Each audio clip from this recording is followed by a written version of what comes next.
Dark patterns, when companies use design to manipulate you. Ever feel like you're being prompted into going along with something you don't want because better options aren't clearly being presented? You probably just found a dark pattern. Dark patterns are designs that deliberately trick you into doing what a company wants. This can take all kinds of forms. From MoviePass not canceling people's accounts to installers putting crapware on your machine by assuming you'll click next without thinking too much about it. Puschak outlined the idea nicely on YouTube earlier this year, and his video is well worth a watch. Being a geek is all about tweaking things to work the way you want, as opposed to going along with the defaults. Dark patterns deliberately make this harder, so it's worth understanding how they work. Let's look at a few examples and try to learn what this all means. Confirm shaming is a recent trend, but a very annoying one. Website designers who want you to do something like subscribe to a newsletter write copy for buttons that make you feel like a terrible person for choosing the option you want. Like this. This is the worst kind of pop-up. Not only is it disruptive to my reading experience, it's also manipulative. Hashtag WEBDESIGN Hashtag DARKPATTERNS pic.twitter.com/e7vk3tokyo. That's right, to unsubscribe. You have to click a link that implies you don't care about your cat. It's scummy. Note also that the opt-out is hard to see small gray text on a white background.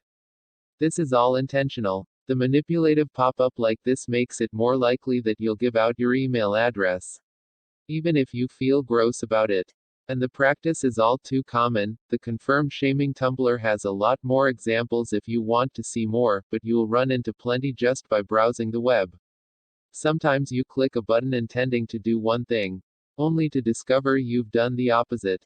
This is the classic bait and switch. Microsoft employed this trick back when it was pushing Windows 10 hard. At one point they offered two buttons, upgrade now or upgrade tonight. Say you don't want to install Windows 10, which button do you press? A lot of people ended up accidentally installing Windows 10 after this one. That's scummy enough. But it got worse. At one point even closing the window offering the update would prompt the installation. A lot of people ended up accidentally installing Windows 10 because of this one. Which makes sense, it was almost impossible to tell how to opt out. MoviePass not canceling people's accounts is a more recent example of this sort of dark pattern at work. People thought they'd deleted their account, only to find later they'd accidentally opted in again. There are other types of dark patterns, but many have one thing in common: they assume that people won't read and will act on instinct instead. At some point, you've likely just clicked the most prominent button available to get on with whatever it is that you're doing. Companies count on that. Note the buttons on the left. The button that closes the pop-up without reviewing your settings is blue, so it stands out. The button that lets you check your settings is white so that it blends in. The Manage Data setting label also makes that label sound a bit daunting to the non-geeks among us. Facebook knows the vast majority of people will tap the blue button without reading anything just to make the pop-up disappear. But by getting users to tap agree, the company has collected the consent to gather data legally required by the GDPR. Nothing about this is illegal.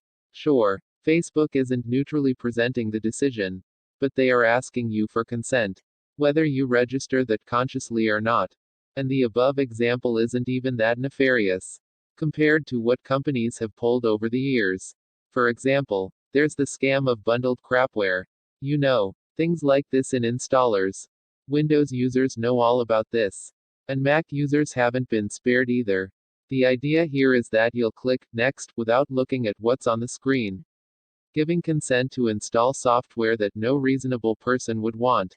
At best you have a few unwanted applications, at worst you just installed some privacy-violating spyware. This practice dates back to the 1990s. Raymond Chen, writing for Microsoft's The Old New Thing blog, pointed out one installer that hid checked opt-ins below unchecked ones. So you'd have to scroll even to notice they were enabled. Sneaky. There are other kinds of dark patterns, but I think you get the idea at this point. Any design that tries to subtly prompt you to do something you don't necessarily want, or that makes being aware of your options more difficult, is employing a dark pattern. Why is it worth knowing this? Because now that you know what a dark pattern is, you're equipped to spot them.